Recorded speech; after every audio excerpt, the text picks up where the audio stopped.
wabarakatuh. Di sini saya akan menjelaskan sejarah singkat Bapak Kapten Lukas Kustario.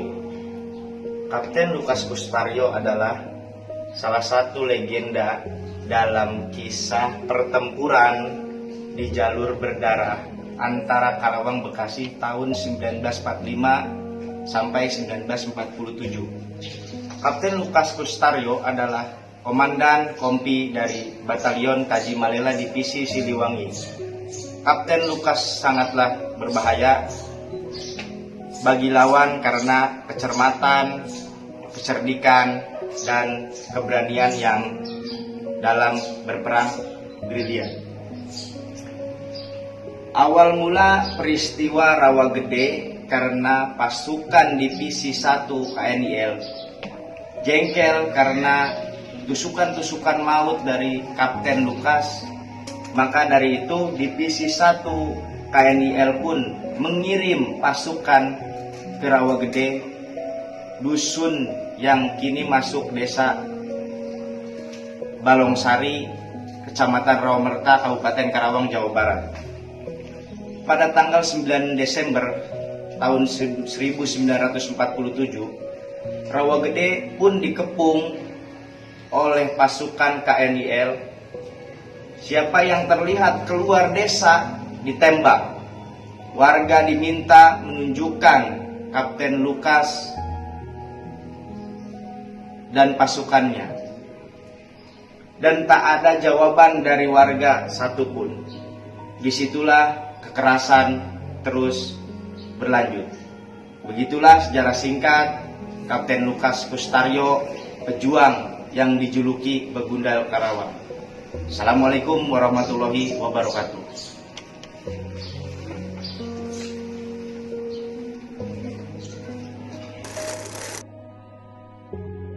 Di sini saya akan menjelaskan mengenai maksud dari patung emas yang ada di belakang saya. Terlihat ada seorang ibu yang merangkul dua anak yang telah kehilangan nyawanya. Seorang ibu tersebut diketahui bernama Ibu Marten, salah satu warga desa Balongsari yang menjadi saksi peristiwa dibantainya warga desa oleh Belanda. Tampak dua anak lelaki yang tidak lain adalah anaknya sendiri yang bernama Abdul yang pada saat itu berumur 17 tahun dan Atung yaitu adiknya sendiri yang berumur 15 tahun. Peristiwa tersebut bermula ketika rumah bapak dan ibu Marten digedor-gedor oleh Belanda. Sekitar 20 menit tidak keluar, rumahnya pun dibakar. Lalu tak lama kemudian bapak dan ibu Marten lari dan diikuti oleh kedua anak. Naas setelah Belanda membunuh si bapak, Belanda mengejar Abdul dan Atung yang lari ke pinggir sungai. Ketika ingin dibunuh oleh Belanda, kedua anak tersebut saling merangkul. 4 hari kemudian, setelah pembantaian tersebut, Ibu Marten yang selamat dari kejadian itu menemukan dua anaknya yang saling merangkul satu sama lain. Ya, begitulah cerita singkat maksud dari monumen patung emas ini. Di belakang terdapat puisi dari titik awal yang berjudul Karawang Bekasi. Kami cuma tulang-tulang berserakan, tapi adalah kepunyaanmu. Kaulah lagi yang tentukan nilai tulang berserakan. Ataukah jiwa kami melayang untuk kemerdekaan, kemenangan dan harapan, atau tidak untuk apa-apa? Kami tidak tahu, kami tidak lagi bisa berkata-kata. Kaulah seorang yang berbangga.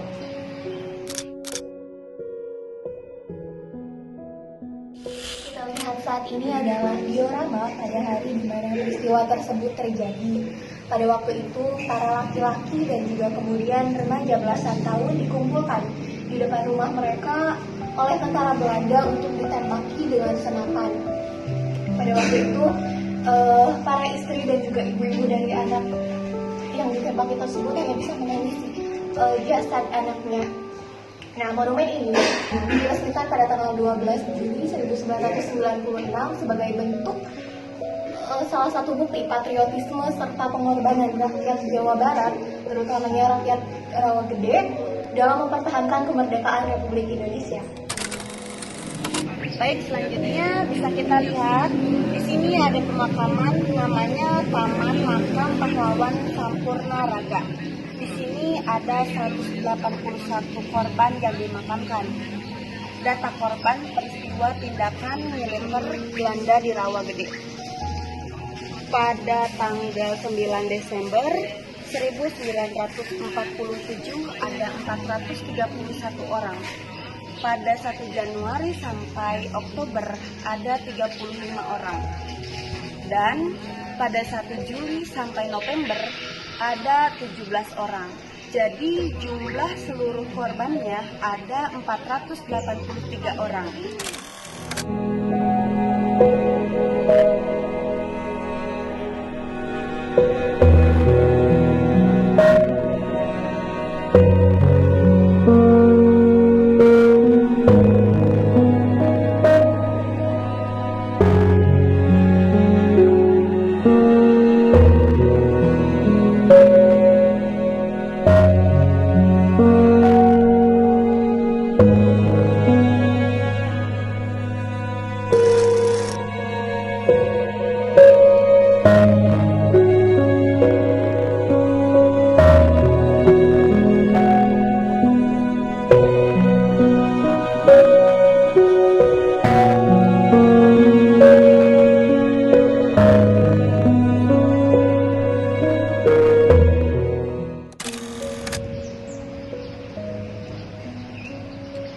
Esa hilang dua terbilang.